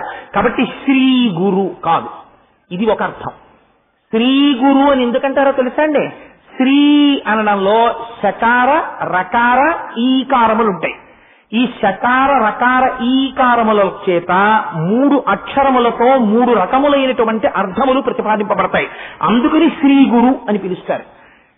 ష అన్న అక్షరానికి అర్థం ఏమిటో తెలుసా అండి? తేజస్వరూపుడు అని. తేజస్వరూపుడు ఏమిటండి? అదేం మాట మీకు అనుమానం రావచ్చు. గురువు గారు చూడ్డానికి పైకి శరీరంతో కనపడుతుంటాడు, కానీ ఆయన లోపల ఎప్పుడు ఏం నమ్ముతాడో తెలుసా అండి? ఇది నేను కాదు, ఇది నానాచిద్రఘటోదరస్థిత మహాదీప ప్రభాభాస్వరం జ్ఞానం యస్యతు చక్షురాదికరణ ద్వారా బహిస్పందతే. ఇక్కడ ఒక జ్యోతి వెలుగుతోంది, ఆ జ్యోతి నేను, ఈ శరీరము నేను కాదు అంటుంటాడు. ఇది పైకి దొరకదు, లోపల మాత్రం ఎప్పుడు ఆ జ్యోతి స్వరూపముతో అనుసంధానమై ఉంటాడు. ఈ శరీరము నేను కాదు అని లోపల భావన చేస్తుంటాడు. ఆ సత్యమునందు ప్రతిష్ఠితమై ఉంటాడు. ఇలా ఉన్నవాడెవరో ఆయన తేజస్వరూపుడు. ఇప్పుడు ఆయన తేజస్వరూపుడై ఉన్నాడు, మనకేమిటి ఉపయోగం దానివల్ల అంటే, తేజస్వరూపుడైనటువంటి గురువు తన శిష్యుడికి చేసేటటువంటి ఉపకారం ఒకటి ఉంటుంది. అందుకని అలా కూర్చోబెట్టి ఫోటో ఇంట్లో పెట్టుకుంటాడు. ఎందుకు గురువు యొక్క స్వరూపాన్ని అలా ఇంట్లో పెడతారో తెలుసా అండి? ఆ శ్రీ గురు శకారముతో ఉన్నాడు, తేజోరూపుడై ఉన్నాడు, పైకి అలా కనపడుతున్నాడు. 6 భుజాలతోటి ఏదో 4 కుక్కల్ని వెంటేసుకుని వెనకాల ఆవుని పెట్టుకుని జటాజూటం కట్టుకుని అందులోంచి తొంగి చూస్తున్న పావును దాన్ని పెట్టుకుని శంఖ చక్ర గదా పద్మాలు పట్టుకుని త్రిశూలం పట్టుకుని కమండలం పట్టుకుని ఉన్నాడు. మళ్ళీ అలాగే ఉండడానికి ఒక రహస్యం ఉంది, అది తర్వాత చెప్తాను మీకు. దత్తాత్రేయుల వారు అయితే అలాగే ఉంటారు, మిగిలిన స్వరూపాలు మళ్ళీ ఇంకో రకంగా ఉంటాయి. ఇలా ఉండేటప్పుడు ఇలా కూర్చున్నటువంటి వాడు తేజస్వరూపుడై ఉన్నాడు అనుకోండి, మీకేమిటి కలిసి వస్తుంది దానివల్ల అని నేను అడిగాను అనుకోండి. తేజస్వరూపుడైనటువంటి వాడు మీకు చేసేటటువంటి మహోపకారం ఒకటి ఉన్నది. ఏమిటి చేస్తాడు అంటే, మీలో ఉండేటటువంటి కల్మషాన్ని కడిగేస్తాడు ఆయన, మీలో ఉండేటటువంటి దుఃఖాన్ని తీసేస్తాడు, మీకు జ్ఞానాన్ని ప్రసరింపచేస్తాడు. అది ఎలా చేస్తాడు అని మీకు అనుమానం రావచ్చు. నేను మీకు ఒక ఉదాహరణ చెప్పేటటువంటి ప్రయత్నం చేస్తాను. ఆయన ఎంత క్షమాబుద్ధితో ఉంటాడో. తన గురువు అనేటటువంటి వాడికి ఔదార్యం ఉండాలండి. గురువు ఒక ఎక్స్ట్రీమ్ ఎండ్ భగవత్తత్వాన్ని తెలుసుకుని ఆత్మస్వరూపిగా నిలబడిపోయాడు. ఈ కింద ఉన్న వాళ్ళందరూ ఎవరండి? పరమ అజ్ఞానంతో సంసార లంపటమునందున్నవారు. అటువంటి వాడు ఇటువంటి వాళ్ళని చూసి ఏమనాలి? ఇచ్చి ఏంట్రా వీళ్ళ అజ్ఞానంతో ఎప్పుడు ఈ సంసారంతో కొట్టుమిట్టాడుతుంటారు, దిక్కుమాల శరీరాలు పట్టుకుని నేనంటారు అనాలి. అలా అస్తమానం గురువు విసుక్కున్నాడు అనుకోండి, ఇంకా అసలు శిష్యులు గురువు దగ్గరికి ఎలా చేరుతారు నాకు చెప్పండి. గురువు ఔదార్యం అంటే ఏమిటో తెలుసా అండి? గురువు కిందకి దిగడము చేత ఔదార్యము. గురువు తన స్థితి వేరు. శిష్యుడు అడిగేటటువంటి ప్రశ్నలకి అసహ్యం అయ్యాలి గురువు గారికి, కానీ అసహ్యించుకోడు. అసహ్యించుకోకుండా తను జవాబు చెప్తాడు. జవాబు చెప్పేటప్పుడు గురువులకు ఉండవలసినటువంటి ఒక గొప్ప లక్షణాన్ని చెప్తుంది శాస్త్రం. కేవల తత్వ ప్రతిపాదనమే మీరు చేశారనుకోండి, ఆ తత్వ ప్రతిపాదనము సభయందు అందరూ అందుకోలేరు. ఇందుచేత తత్వము చాలా కష్టం, అది అందుకోలేరు. కాబట్టి గురువుకున్న గొప్పతనం, గురువు కిందకి దిగడంలో ఉన్న గొప్పతనం. వ్యాసుడు చేతకాక కథలు చెప్పలేదు, లేకపోతే శుకుడు చేతకాక భాగవతంలో కథలు చెప్పలేదు, లేకపోతే శంకర భగవత్పాదులంతటి వారు చేతకాక ఉపమానాలు చెప్పలేదు, రామకృష్ణ పరమహంస చేతకాక చిన్న కథలు చెప్పలేదు. ఎందుకు చెప్తారో తెలుసా అండి? మందుని మందుగా వేస్తే పుచ్చుకోవడానికి ఇష్టపడడు. అందుకని దాంట్లో కొంచెం తీపితనం కలిపారనుకోండి, వాడు పుచ్చుకోవడానికి బాగుందని పుచ్చుకుంటాడు, దగ్గుతుంది. అందుకని ఇచ్చేటటువంటి గురువు చిన్న కథ చెప్పి కథ ముందు పట్టుకుంటుంది మనస్సుని. ఈ తర్వాత అందులో ఉన్నటువంటి మహత్తరమైన విషయాన్ని చెప్పారనుకోండి, మీ మనస్సు తత్వాన్ని పట్టుకుని ఉండడం కష్టం, కథని తొందరగా పట్టుకుంటుంది. ఎందుకంటే దాని మనస్సు స్థాయి అంతే. ముందు కథని పట్టుకుని తర్వాత తత్వ పరిశీలనం చేయడం మొదలెట్టింది అనుకోండి, చాలా బాగా అంటుకుంటుంది. అలా కాలేదనుకోండి, మీకు ఆ తత్వం పట్టుకున్నట్టు పట్టుకుని జారిపోతుంది. అది మీకు అనుభవంలోకి రాదు, లోపల నిలబడదు. అది చాలా కష్టమైపోయి నిలబడడంలో చాలా ఖేదాన్ని పొందేస్తుంది. అందుకని ఏం చేస్తారు, కథతో కలుపుతారు. మీకు నేను ఒక ఉదాహరణ చెప్తాను. నాకు ఉదాహరణ అనేటప్పటికీ జ్ఞాపకానికి వచ్చేవారు ఎవరంటే మహానుభావుడు రమణ మహర్షి. వారిని వీరిని ఎందుకు తీసుకోవాలి, వారికన్నా గొప్ప గురు స్వరూపమే ఉంటుందండి ఇంకా. అందుకని నేను రమణ మహర్షిని ఉదాహరణగా తీసుకుంటాను. ఒకసారి భగవాన్ రమణులు కూర్చుని ఉన్నారు హాల్లో. వారికి వారి శరీరమునకు, వారికి అన్న మాట వాడడం సాహసం, వారి శరీరమునకు ఒక రుగ్మత వచ్చింది వృద్ధాప్యంలో. ఏమిటా రుగ్మత అంటే, వారు కాళ్ళు కానీ కొంతసేపు మడత వేసి కూర్చుంటే ఆ తర్వాత వారు కొన్ని గంటల పాటు వారి శరీరం బాధ పెట్టేది. ఎందుకనంటే దాన్ని చాపలేరు వారు, అవి చాలా నొప్పులు చేసేస్తాయి. ఆ కాళ్ళన్నీ పట్టాలి. అందుకని అలా పడితే తప్ప మళ్ళీ ఆ కాళ్ళు నొప్పులు తీరవు. అందుకని వారు కాళ్ళు చాపు కూర్చునేవారు. మీరు ఇప్పటికీ చూడండి, మెడిటేషన్ అంటే ధ్యానము చేసేటటువంటి వాడు ఒక ఆసనం వేసుకుని కూర్చుంటాడు. రమణ మహర్షి ఆశ్రమంలో అరుణాచలంలో మెడిటేషన్ హాల్లో సోఫాలో కాళ్ళు చాపుకి కూర్చున్న రమణ మహర్షి ఫోటో ఉంటుంది. మెడిటేషన్ చేశామంటారు.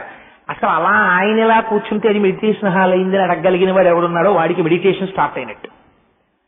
ఎందువల్ల మరి కాళ్ళు చాపు కూర్చోవడం ఏంటండి అంటే, ఆయన ఒకసారి అలా కాళ్ళు చాపు కూర్చుని ఉంటే ఎక్కడి నుంచో ఒక ఫారినర్ ఒక ఆవిడ వచ్చింది, ఒక విదేశస్తురాలు. ఆవిడ ఏదో కొంచెం బిగుతుగా ఉండే దుస్తులు వేసుకుని వచ్చింది. ఆవిడికి కాళ్ళు రెండు దగ్గర పెట్టుకుని పద్మాసనమో లేకపోతే బాసం పెట్టేలాగో వేసి కూర్చోవడం ఆవిడికి తెలియదు. పాపం తెలియక ఆవిడ కాళ్ళు రమణ మహర్షి వైపుకి చాపి కూర్చుంటే ఆశ్రమంలో ఉండేటటువంటి అంతేవాసులు కొంతమంది ఉన్నారు. ఆయన చూసి, అయ్యో అలా భగవాన్ వైపు కాళ్ళు చాపేటమ్మా, అలా కాళ్ళు చాపకూడదు, భగవాన్ వైపు కాళ్ళు ముడుచుకో అన్నారు. అంటే ఆవిడకి చేత కాదు పాపం. అలాగే ఆవిడ వేసుకున్న దుస్తుల రీత్యా కూడా కాళ్ళు ముడుచుకోవడం అంత సులభ సాధ్యం కాదు. అయినా ఆవిడేదో క్లేశపడి కాళ్ళు ముడుచుకుంటుంటే రమణ మహర్షి అన్నారు, అయ్యో వారిని ఎందుకు అలా ఇబ్బంది పెడతారు, ఇప్పుడు ఏమైంది నా వైపు కాళ్ళు చాపితే, వారిని అలా చాపుకోనివ్వండి అన్నారు. వాళ్ళు వినలేదు ఆశ్రమంలో. వాళ్ళు కీలిరిగి వాత పెట్టడం అంటే గురువుకు ఉండేటటువంటి లక్షణం. అందుకే గురువు పెట్టిన వాత అంత తొందరగా మాసిపోదు, మనసు అంటుకుని ఉంటుంది బాగా. అలా పెట్టి తీరాలండి. గురువు అలా నేను మాట్లాడితే ఇబ్బంది వస్తుందేమో అని భయపడకూడదు. అవతల వారిని ఉద్ధరించడం ప్రయోజనంగా పెట్టుకుని మాట్లాడాలి గురువు. లేకపోతే తన గురుత్వం నుంచి జారిపోయినట్టు గురువు. కాబట్టి ఆ స్థాయికి ఆవిడ మాట్లాడారు, వెళ్ళిపోయారు. వెళ్ళిపోయిన తర్వాత మరునాడు రమణ మహర్షి కాళ్ళు చాపు కూర్చుని ఉంటే ఆయనకి తెలుసు రమణ మహర్షి కాళ్ళు ముడుచు కూర్చోలేరని. ఈ అంతేవాసి నిన్న ఎవరైతే విదేశస్తురాల్ని కాళ్ళు ముడుచుకోమన్నాడో ఆయన మళ్ళీ లోపలికి వస్తున్నాడు.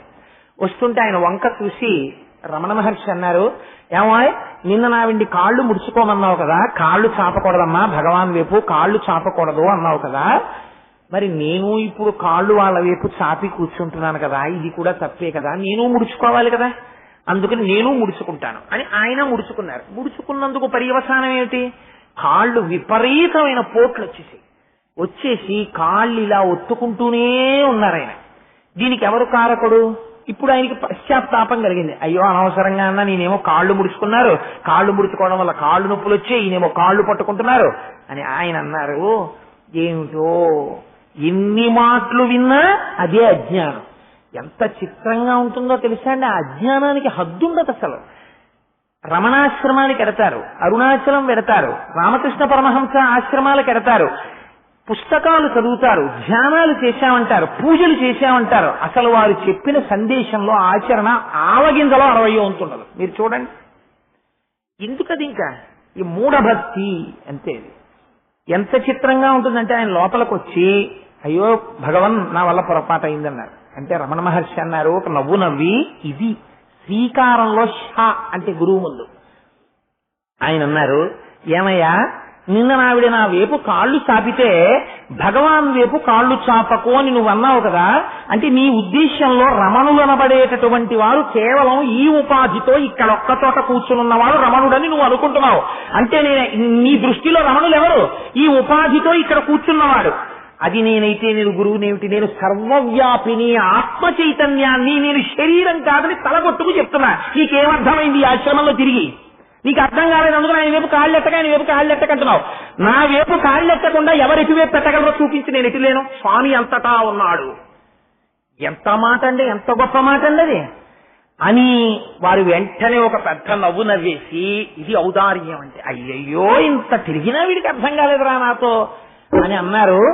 వెనకటికి ఒక మహానుభావుడు ఉండేవాళ్ళు ఏవయ్యా, ఆయన కోసమని చెప్పి కైలాసం నుంచి తెల్లటి ఏనుగు పంపించారు. ఆయనేమో తెల్ల ఏనుగు ఎక్కి కైలాసం వెళ్ళిపోతున్నాడు. ఆ పక్కనే చేరరాజు గారు ఒక రాజుగారు ఉన్నారు. ఆయన కూడా కైలాసానికి వెళ్ళిపోదామని ఆయన దగ్గర ఉన్న గుర్రం యొక్క చెవులో పంచాక్షరి మంత్రాన్ని ఊదేటప్పటికి గుర్రం కైలాసం వైపు వెళ్ళిపోతోంది. వెళ్ళిపోతుంటే గభాల గుర్రం ఇక ఆయన కైలాసం వెళ్ళిపోయాడు. వీళ్ళిద్దరూ వెళ్ళిపోవడం చూసినటువంటి అవయారు అనేటటువంటి ఒక ముసలావిడ గణపతి పూజ చేస్తోంది. ఆవిడంది అమ్మో అమ్మో వాళ్ళిద్దరూ కైలాసానికి వెళ్ళిపోతున్నారు, నేను వెళ్ళిపోతాను, ఏదో గుర్రం ఎక్కేస్తానండి అంటే గణపతి అన్నారు అక్కర్లేదు తొందరపడక నువ్వు పూజ చేయని నేను తీసుకెళ్తానన్నారు.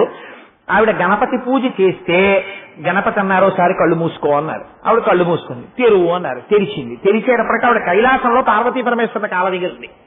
ఇంకా రాలేదు చేరరాజు గారును వాళ్ళును. చూసి ఆ వచ్చిన వాళ్ళు తెల్లవారు మాకన్నా ముందు ఎప్పుడు వచ్చేసావు అవ్వా నువ్వు అన్నారు. ఆ అవ్వకు లక్షణం ఉంది, ఆవిడకి కాళ్ళు పట్టేసి ఉంటాయి ఎప్పుడు. అందుకని ఆవిడ కాళ్ళు జాపకుండా కూర్చోలేరు. ఆవిడ కైలాసానికి వెళ్లి పరమశివుడి వైపుకి కాళ్ళు జాపు కూర్చుంది. కూర్చుంటే పార్వతీదేవి చూసి కొంచెం బాధపడి అదేమిటంటే బాబు ఈవిడ వచ్చిన దగ్గర నుంచి మీ వైపు కాళ్ళు జాపు కూర్చుంది, కాళ్ళు ముడుచుకోమని చెప్తానంది. అంటే గభాలన శంకరుడు అన్నాడు అలాంటి పనులు చేయకు పార్వతి, లేని పనులు పత్రం ఆవిడ్ని కాళ్ళు ముడుచుకోమనకు సుమా, చాలా ఇబ్బంది వచ్చేస్తుంది నాకు ఆవిడ ముడుచుకోమంటే అన్నాడు. ఇక ఆవిడ్ని కాళ్ళు ముడుచుకోమంటే మీకు ఇబ్బంది ఏమిటండి, చూడ్డానికి ఎంత సహ్యంగా ఉందో, కైలాసంలో ఎవరు ఇంత ముందు ఇలా కూర్చోలేదు, మీ వైపు కాళ్ళు జాపు కూర్చుంది ఈవిడ. అబ్బబ్బా ఆవిడ ముందు చెప్పకూడదు, నువ్వు మాత్రం ఏమనకన్నాడు ఆయన. ఊరుకుంది అప్పటికి. కానీ మనసు పరితపించిపోతాడు. ఏమిటి మా ఆయన జగద్గురువు, ఆయన వైపు కాళ్ళు జాపు కూర్చుంటే ముసిలేవిడ అని కాసేపు ఆగలా చెలికెత్తే వెళ్ళిపోతుంది. ఆవిడని పిలిచి నన్ను చెప్పద్దు అంటున్నారు కానీ ఆవిడ దగ్గరికి వెళ్ళి కాళ్ళు ముడుచుకోమని చెప్పండి అంటే ఆ చెలికెత్త అలాగే చేస్తానమ్మా ఆ పూల సజ్జ అక్కడ పెట్టి ఆ ముసలావిడ దగ్గరికి వెళ్ళి చెవులో ఎదురుగుండా శంకరుడు ఉన్నాడు కదా కాళ్ళు జాపారు ఏమిటమ్మా అలా కాళ్ళు జాపకూడదు, కాళ్ళు ముడుచు కూర్చోండి, లేకపోతే కాళ్ళు ఇంకో వైపుకు పెట్టండి అంది. అంటే నేను ముడుచుకోలేనమ్మా కాళ్ళు నొప్పులంది ఆవిడ.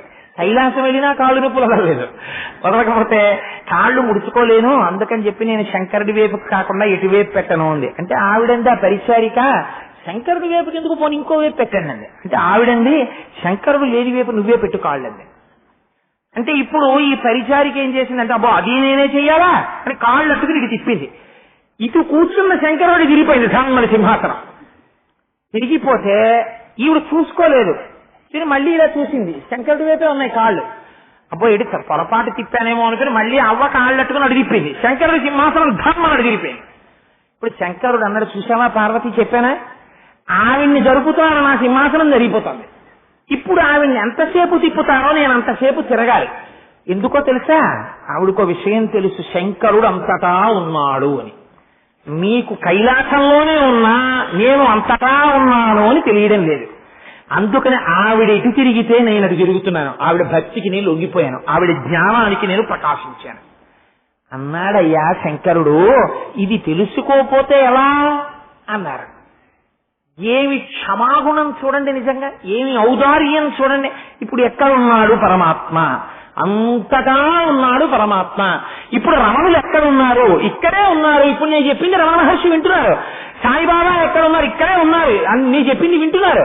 అంతేకాని అరుణాచలం వెడితేనే రమణ మహర్షిని చూసి వచ్చానండి, ఇక్కడ రమణ మహర్షి లేరండి అంటే నువ్వు ఎన్ని మాట్లాడినా నిరుపయోగం లేదు. ఇంకా నీకు అరుణాచలం అన్న అగ్నిహోత్రం దగ్గరికి వెళ్ళి నించున్న నీ ఒళ్ళు వేడెక్కదనమాట, నీ మనస్సు కరగదనమాట, నీకు జ్ఞానం ప్రసరణ కావట్లేదనమాట. కాబట్టి శ్రీ గురు అండంలో ష అన్న అక్షరం దేన్ని ప్రతిపాదిస్తుంది? యువతల వారిలో ఉన్నటువంటి కల్మషములను కడగగలిగినటువంటి స్థితి గురువు ఎందుంటుంది. తన ఆశ్రమంలో తనతో పాటు ఉన్న వారిలో ఉన్నటువంటి కల్మషాన్ని కడగగలిగారు ఆయన.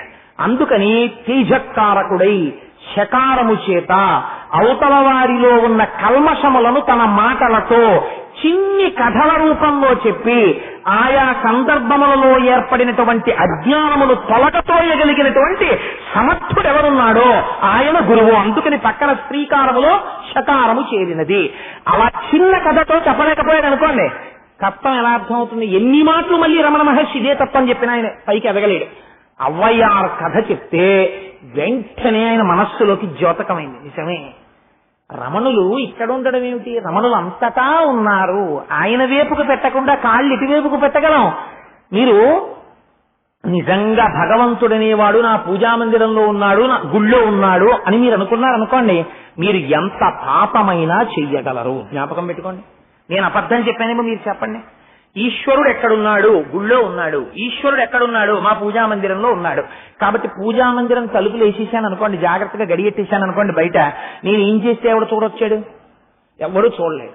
నేను ఈశ్వరుడు అంతటా ఉన్నాడు, ఎప్పుడు చూస్తూనే ఉన్నాడు నేను చేస్తున్న పనులు అన్నాను అనుకోండి, చీకటిగా ఆయనే ఉన్నాడు, వెలుతురుగా ఆయనే ఉన్నాడు, సూర్యుడుగా ఆయనే ఉన్నాడు, చంద్రుడుగా ఆయనే ఉన్నాడు, భూరంభాంచలలో విలోంబర మహార్నాదో హిమాంశు పుమాన్ అని నేను ఇక్కడ నమ్మాను అనుకోండి. ఇప్పుడు నేను పాపం ఎలా చేస్తాను? ఒకటి, పాపము చేసేటప్పుడు నేను ఒకటి అంగీకరించాలి. ఈశ్వర, నేను పాపం చేస్తున్నాను, ఇది నాది తప్పే.